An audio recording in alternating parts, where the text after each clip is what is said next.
Ballard Magazine sitting down with Andrew Brady, the president and founder of Lonestar Armory. How you doing, brother? Hey, I'm doing great. Appreciate you sitting down with us, man. We're just going to go over quick questions, get the community outside to learn a little bit about you, and then go from there. Tell me why you joined the Army.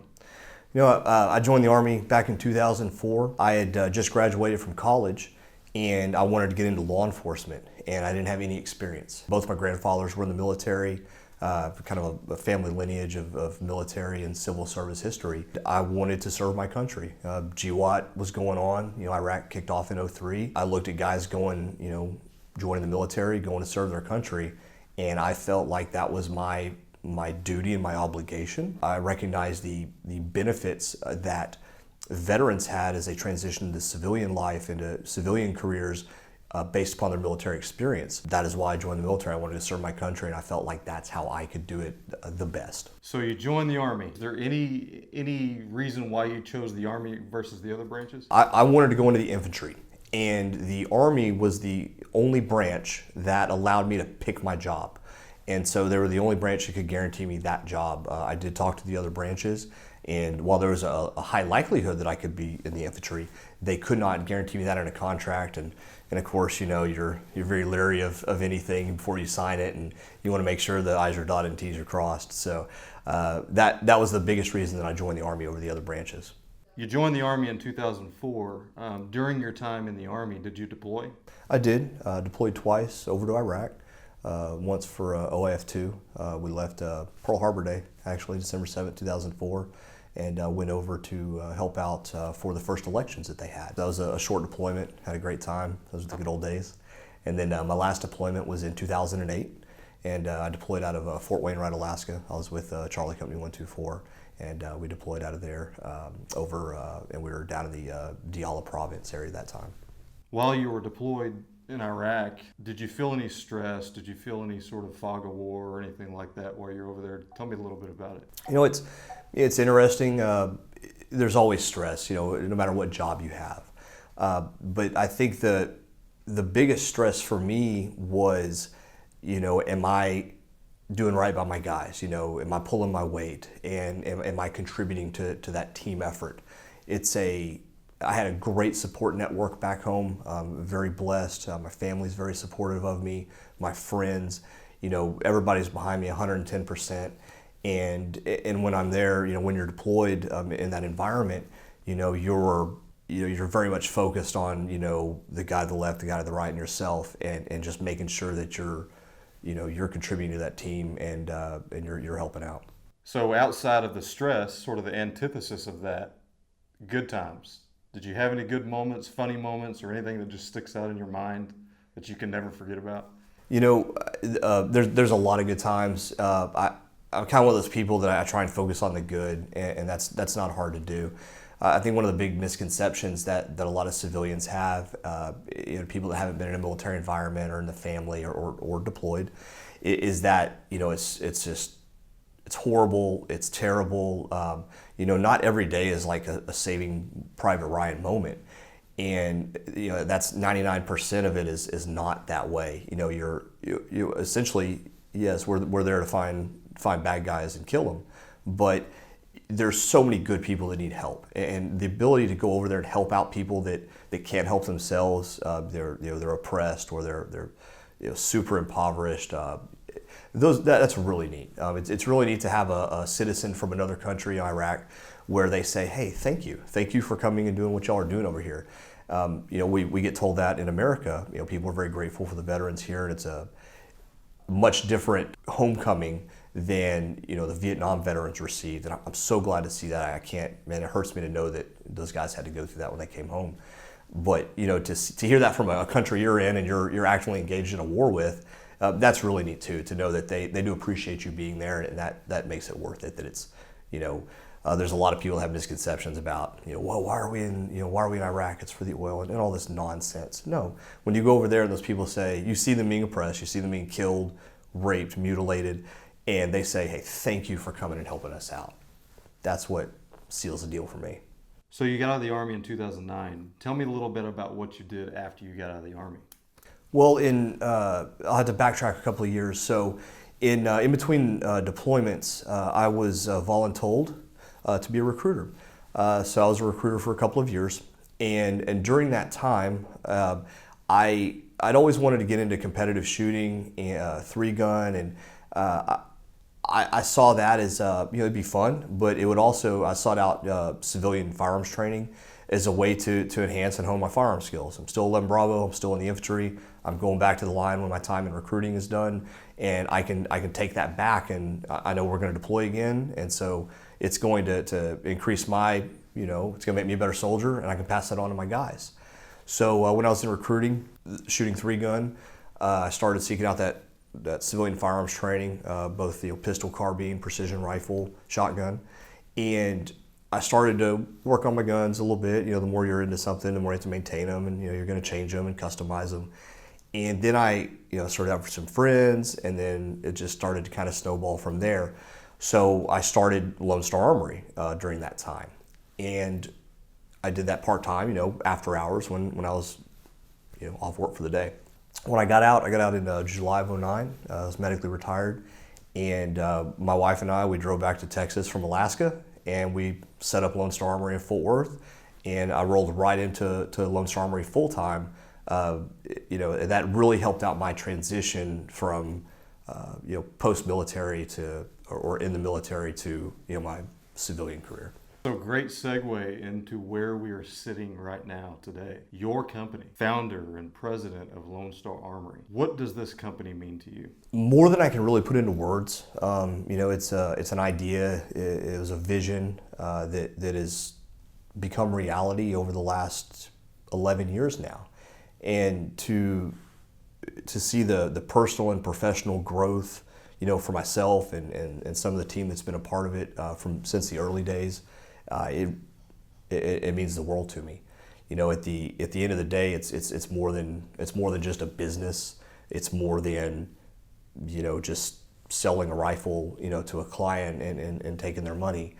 It's the ability to engage with that client, find out what their needs are, be able to build a product that satisfies those needs, and then they take that rifle or that handgun or whatnot and go put it to work. Whether it's the law enforcement officer that needs a carbine for patrol work, or a man that has a rifle built so that he can take his daughter hunting. And then those follow-ups after that. They send a picture. Hey, I had an awesome, successful hunt. I had a great time. My daughter got to shoot her first deer, and there's a picture. I mean that's a little bit more than business to me. A lot of it becomes a family, and a lot of the clients that we've had have come back, have been with me since the beginning, and I take a lot of pride in that we can work with them, and we can take care of them, meet those demands. I really take that to heart, and I love it. So Lonestar Armory, this is your baby. You founded it, the president of it.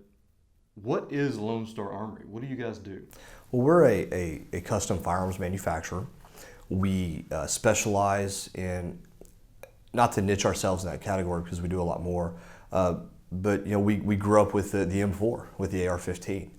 And so we manufacture a line, we call them gas guns in the industry. We manufacture a line of semi-automatic AR-15s. We're from Texas. We have a lot of Texas pride. So for us, the model is the TX-15. We also manufacture the TX-10, which is a large frame version, your 308, 6.5 Creedmoor, and some other calibers. So we manufacture a line of gas guns in short barrel rifle configurations. We hold an SOT, that's a Class 3 license essentially, and that allows us to manufacture SBRs, short barrel rifles, machine guns. It allows us to manufacture and sell silencers, suppressors, and essentially from a practical firearm view, we customize and enhance your gas guns. We also build custom bolt action rifles. So as a Type 7 or 02, and that's some kind of FFL jargon, that those are our manufacturing licenses. If it's legal in the United States, we're licensed to do it, but we specialize in the gas gun and in the bolt gun manufacturing. So I just took a tour of your facility. Awesome facility. I mean, you got people doing everything in this place. Thank you. What can a customer do if somebody called you? Can they get a customized rifle? I mean, give me a little bit about what they can do if they called you up and said, "Hey, I want you to build me a rifle. Can you do it? Can you paint it a certain way? Can you do all this stuff that I want?" Yeah, absolutely. So, one of the biggest things we talked a little bit earlier about clientele, and kind of what this means to me, referrals. We get a lot of referrals, and really, you know that you've taken care of somebody, and they're very happy with their rifle when they tell their best friend to come buy a rifle from you. So typically, an interaction or experience with a customer goes like this. Somebody will come to me and say, "Hey, I want to get an AR, I want to get a rifle, or I want to get a new gun." Okay, great. Well, let's find out, what are you going to be using this for mainly? Are you going to be using it mainly for hunting? Are you going to be shooting competitively? Do you want something for home defense? So we'll talk about that. Once we kind of understand what their needs are, then we can start looking at some of our different models. We have several different stock models, if you will, but we're still small enough, and I hope to never be so big that I can't do exactly what you need in that rifle. So if once we settle on the make, the model, the caliber, the configuration, we have Infinity Finishing Services is co-located with us. They're a production Cerakote facility and plating shop. So if you want a multi-cam paint job or a camouflage pattern, if you want something wild and custom neon colors, whatever it is you want on the finish on that rifle or that firearm, we can provide that as well. The ability for us to do as much as we can internally and in-house, it equals less of a lead time for you. If we don't already have it on the shelf, we can build it for you very quick. We have one of the quickest lead time for a custom manufacturer currently in the firearms industry. Also, while on the tour with you, I saw sort of a pro shop that you have. You got some T-shirts, you got some modular vests and stuff like that inside there. Can customers come to you for like accessories, if you will, to the shooting community? Oh, absolutely. Yes, we're a firearms manufacturer. That's our main purpose. However, we wanted to keep everything that's ancillary, and support equipment and accessories to those firearms. And so, we're going to have rails, we're going to have accessories, we're going to have lights, optics, ammunition, extra magazines, cases. And then from there, it's expanded into kind of some of the other ancillary tools that help you do your job, whether it's night vision, helmets, body armor, chest rigs, holsters.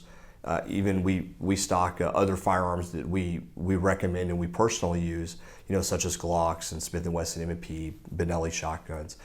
So there's a retail, kind of pro shop side to Lonestar Armory as well, and that's one of the things where people know us more for manufacturing rifles, and as we grow our online presence, and of course our people, they come in here and they're not expected to go see a pro shop. They think they're just going to come in to a machine shop. And so I definitely like to show people around and kind of let them know, all the capabilities that we have here. So Lonestar Armory right now, I mean, great business. Everything's flowing nicely. You got great inventory and pro shops doing well, stuff like that. Give me a little bit about what you're looking to in the future. Give me a 5-year goal, 10-year goal. What would you like to do? Well, in the next few years, again, I'll backtrack to the last few years. We've spent the last 10 years building the finest rifle you can build, and perfecting our craft. So, you can have the best product in the world, but if nobody knows who you are, you're never going to sell one. And our business up until this point, just because I haven't had the capital to advertise, to actually have a lot of inventory, and to push it, to sell and to market, it's been word of mouth. It's been a little bit here and there on social media. And so our biggest goal right now and over the next couple of years is going to be to make Lonestar Armory a household name. I need people outside of our small little geographic area. People across the U.S. now are starting to learn what Lonestar Armory is, what our capabilities are, and through sponsorship opportunities for instance, the PRS gas gun series. We've had great success in that this year, through the PRS bolt gun series as well, through different 3-gun competitions, practical shooting competitions, Tactical Police Officer Association conferences, Texas Trophy Hunters Association, the Dallas Safari Convention that'll be coming up in January. These are some of the places that we've been at, we're going to be at, we'll continue to support so that we can help put the Lonestar Armory brand out there in front of people and let them know, hey, if there's anything you need, we can take care of it for you. So if somebody wants to purchase from you, from Lonestar Armory, how do they go about doing it? Well, they can contact us here at the shop. They can go on our website, lonestararmory.us. And if they do order a firearm, if they have any questions, of course, we're always available via phone, via email. I'm available via text. My cell number is on my business card. And so that we can ensure that they purchase a product that best fits their needs. And then if they if they don't want to come pick it up here at our store, we can ship it to their nearest FFL dealer, which they can then do their background check and do their transfer paperwork and take delivery of it there. So we have lonestararmory.us. They can go on to lonestarapproach.com. We also own Lonestar Training Center. So in addition to the firearms, the accessories, and the gear, we can provide training for them as well at our private facility, which is about an hour south of Fort Worth. Do you attribute any of your professional successes here at Lonestar Armory to your military service, your military training? Absolutely. There's from the values that are instilled in you in the military, the influencers you have from your senior leadership, all the way down to one of your guys. You'll always take things from that that are value adders to your daily life, to the way you run your business, to the way you run your life. And I can't stress enough, how positively impactful my military experience was. Hey, sure, there's bad days like any job. That's life. We all live it. But overall, I had a great military experience, and I think that I truly would have regretted not joining the military and fulfilling to me what I felt that obligation was. 5 years in the United States Army. There was a lot of training involved with that, boot camp, your basic training, your A school, everything like that. Do you find yourself using some of the lessons you learned and some of the training you got in the Army in today when you run Lonestar Armory? Oh, 100%, absolutely. From having a consistent daily schedule to making sure you're there for somebody if they need a helping hand. I mean, there's a lot of acronyms in the military. You get your leadership acronym, loyalty, duty, honor, etc. They're not just words though. That's how you have to live your life. That's how you have to run your business, and that's what makes you successful at the end of the day. Who are the most influential people in your life right now? The most influential people in my life, my family. I think that from grandparents, parents, my wife, my children. I have a very great support network, and I've had there's been a lot of military influencers, of course, for me as well. I've had senior leadership. I mean, like I said, the guy next to you. I learned so much from everybody, and anything. I love to learn. I read. If you're, hey, you did a little bit better than me, I want to be better than you. How do I do that? So there's so many great things I've learned from people, and I really wished I could. There's a lot of people that I've learned some great lessons from that have no idea that I've learned from them, and I think that you never know who's watching you, you never know who's looking up to you, and we always say do the right thing, the hard right's better than the easy wrong. There's some sayings like that, but you never know who's going to look at you as an example. And I think that by looking at those people, the people that have influenced me and seeing how they are, I try and be that example, for my children, for my friends. You just never know who you can help out, who you can positively influence in life. So Andrew, every day, thousands and thousands of young kids are getting out of the military. They did their time, they did their service, and they're transitioning into civilian life. From your experiences of doing that, give some advice to them on how to become successful after their military service. I think the most important thing for a veteran that's going to be transitioning out of military service and into the civilian community, first off, they need to be proud of what they did in the military. They don't need to forget that. They don't need to forget those things that they may not have liked very much in the military, but that made them successful. Their daily habits. When they get out, don't lose touch with the military. Don't dwell in it. It's not your life anymore, but be proud of it, and don't lose touch with those people. Don't lose touch with your friends. Don't lose touch with your leadership. Keep up that networking. It's a lot easier now with social media and networking, and go get a job. Go take the first freaking job that you can get. I don't care what it is, but the quicker you get into the civilian world and you make that transition, I don't care if it's sacking groceries, the better off you're going to be. Don't sit on the couch. Don't dwell on what things used to be. Go make something new. But use what you've learned in order to make that transition. Get a job. There's a lot of guys that got out before you. The guys that are getting out of your unit, stay in touch with them. Go find out what they did. Where did they go to work? They might be a referral for you. They might be hiring, and that's something that help put you into a job. I think that veteran network is a huge part of that transition.